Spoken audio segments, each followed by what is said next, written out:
Center'da tog' bor xolos-da. Endi bir uy bilo 2 kishi edi. Ana fight. O sakrab tushyapti da.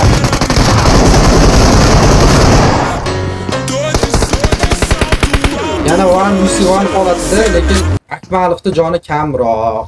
Adilda Sayga, qo'lida Sayga bilan ko'p narsani hal qilib qo'yishi mumkin, lekin u yoqdan urib